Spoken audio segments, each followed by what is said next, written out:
घंटी जैसी। दूसरा खत 1 हफ्ते बाद अगले जुमे की रात वही दस्तक दोबारा हुई। इस बार फैज इंतजार में ही बैठा था।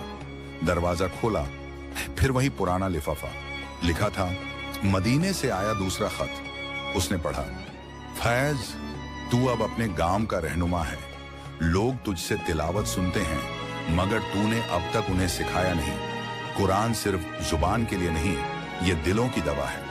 उठ और लोगों को कुरान का मफहूम समझा। क़यामत के दिन तेरा इल्म तेरी गवाही बनेगा। नीचे फिर वही नाम, राशिद। फैज के आंसू गिर पड़े।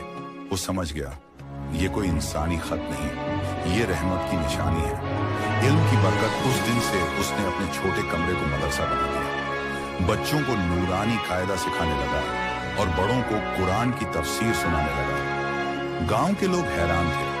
पहले जहां मस्जिद खाली रहती थी, अब वहां हर शाम रोशनी थी। लोग कहते, फैज में अब वो नूर आ गया है जो पहले उसके उस्ताद में था। मगर रहस्य वही नहीं रुका।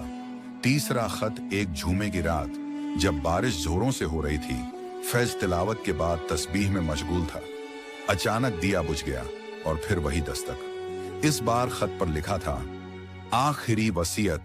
उसने कांपते हाथों से खोला। फैज, अब तूने वो कर दिखाया जो तुझसे चाहा गया था।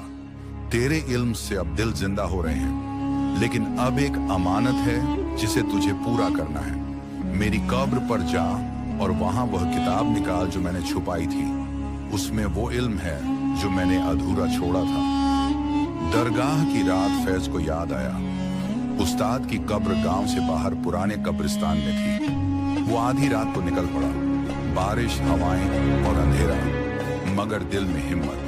कब्र के पास पहुंचा तो वहां का दिया अपने आप जल उठा।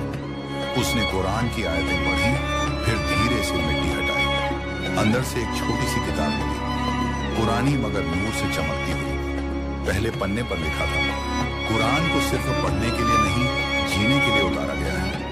और नीचे वही हस्ताक्षर, राशिद। फैज की आंखों से आंसू